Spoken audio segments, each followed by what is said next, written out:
Are you new to sales, or do you want to take your sales career to another level? Don't know where to start? That's this week on Think Tank Tuesday.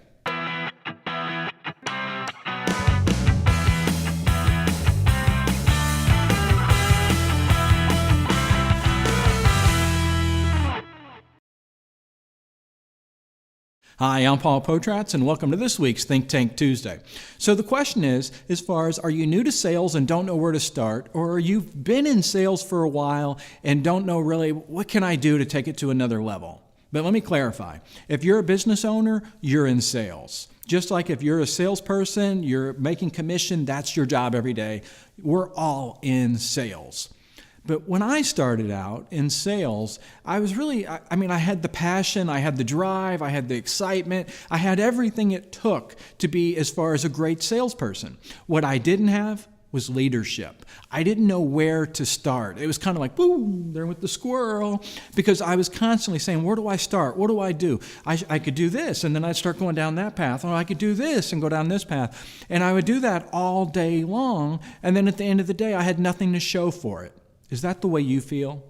Well, yeah, okay, we can say as far as leadership, but there's so many opportunities. And this week, I'm going to give you as far as a step process of things that you can do in your sales career.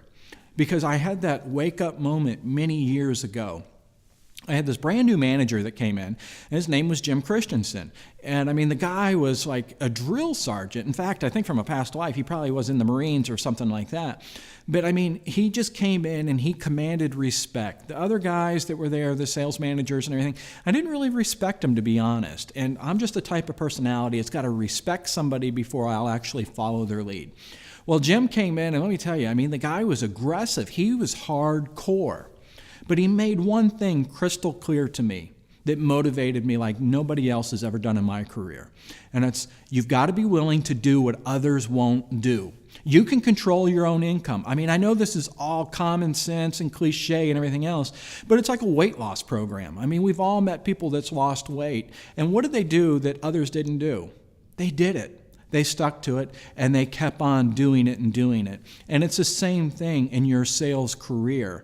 But believe me, I know too well that you can get distracted and say, what I'm doing today, is this really going to affect how I'm going to make more money, how I'm going to provide for my family?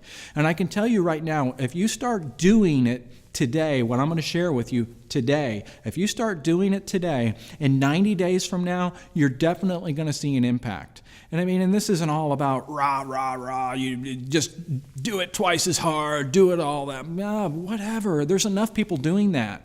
But what we're really going to talk about as far as steps that you need to do, and you know this, it's common sense, but let's go through it. So are you ready? Step one. What I want you to do is I want you to understand your CRM. Is your company providing a CRM for you? Is it a piece of crap? Well, deal with it, because it's better than what you don't have. So use that CRM, because there is no such thing as a perfect CRM. Believe me, I'm a CRM junkie.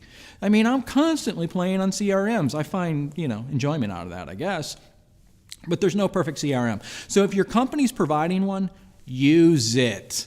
And use it like as far as it's your lifeline. I want you to use it all the time. If you can download it on your smartphone, get it on your smartphone. You need to be in that CRM morning, noon, night, and evening. In the evening, you need to be planning out what's going to happen on your CRM for the next day, the following day, and the following day. Make your plan, work your plan. So CRM, if the company has it, use it, because it will help you. I'm telling you, you can't keep it all up here. I've tried. You can't do it. And if you're using notebooks and all that, it's just not going to work. So I think I pounded CRM enough. If your company doesn't have a CRM, you need to get one.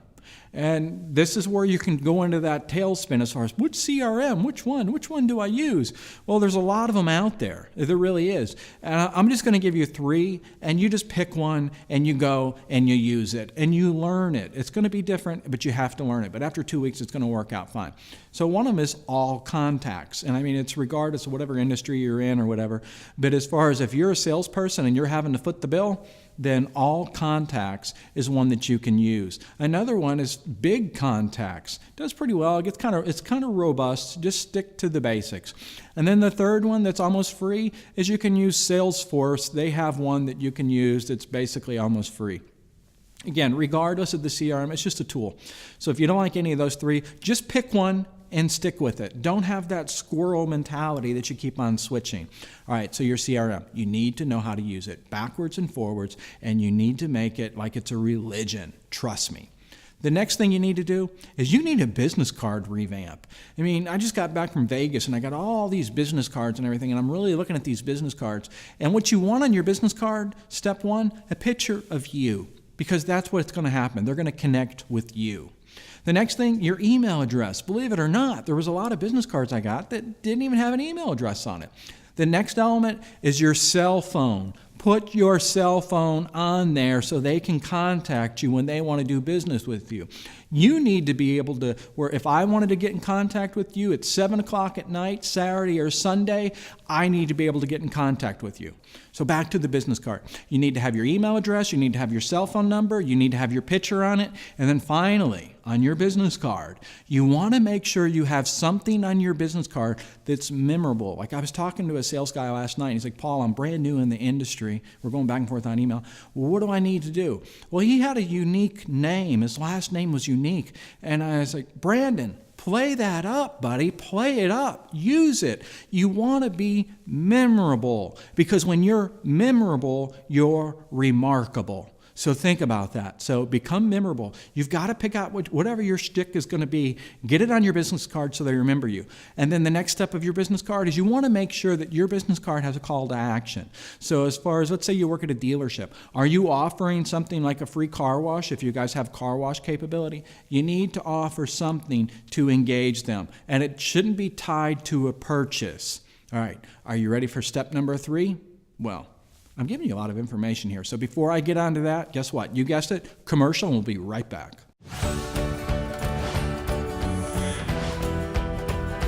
We've not only seen an increase in the people coming in and the leads and opportunities to sell cars, we've seen record-breaking months, including doubling our sales over a year prior to the last few months. They're really looking at for maximizing my business and also giving me a good return on my investment. I would highly recommend them to any dealer that I know that's not in my area.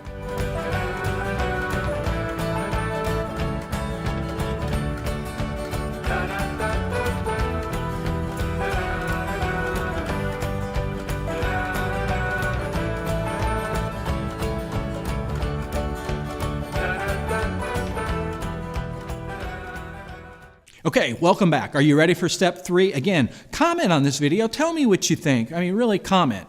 So I love the comments. It keeps me going, all right? And remember, what I'm telling you, you've got to do it every single day. Don't give up. There's going to be days that you're going to be tired, you're going to have a bad attitude, you're just not going to feel like it. And you're going to have to dig down, and you're going to have to figure out exactly what is it that really motivates you. And I mean, and hopefully you've got somebody that's actually in your life, like I had that with Jim. And Jim was the guy, boy, I tell you what, there was days I hated that guy, but he kept me motivated. But anyway, so step 3, are you ready? It's old school here, time for the old school, but there's one thing we can't replace, and that's the human voice. So when you come in every single day, I want you to have your 20 touch list. You've got to do it. 20 touches is where you're going to have people that you're going to call. I mean, I want you to scavenge. I'll tell you a secret that I used to do. I used to scavenge everybody's desk. Yeah, I admit it. And I would get business cards, because they would have business cards just laying around and they wouldn't even pay attention to them. They never went into a CRM. Ooh, CRM. So scavenge those business cards and get them and then put them into a CRM. Another tip that I used to do, have you ever seen the fishbowl that was in, as far as, you know, in restaurants where you go in and you drop a business card in? Well, generally what happens as far as those restaurants, well, just pick one and then they throw the rest away. So ask the restaurant, hey, can I have those business cards when you're done? So there you go. Another tip that I want you to do, and I said this is going to be tip 3, but I'm just getting excited about things that I used to do back in the day, is when you go into a restaurant and you have that waitress or waiter waiting on you, I tell you what, those are the people that just don't get enough respect, and you should give them more respect.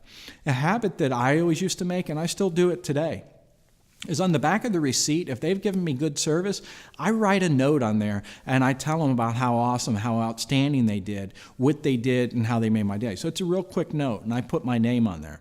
And you know what's really amazing? The next time I go back, that server, that waiter or waitress remembers me, because you never know who you're going to talk to, where it's going to lead you to another opportunity. So keep that in mind. Back to step 3. Those business cards, creating that 20 contact list, you've got to do it. And what I want you to do every single day, and you're going to have this in your CRM, is you're going to call. And you're going to call people, and you're not going to go, hey, I was just calling. I wanted to let you know that we got this special. Don't do that, all right?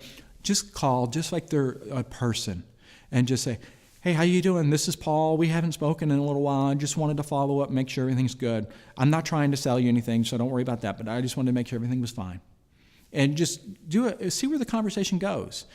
And what's going to happen is they're going to bring their guard down, and you're going to be able to talk to them briefly and then just say, hey, just keep in mind, if there's anything at all I can do for you, please let me know. I'm here.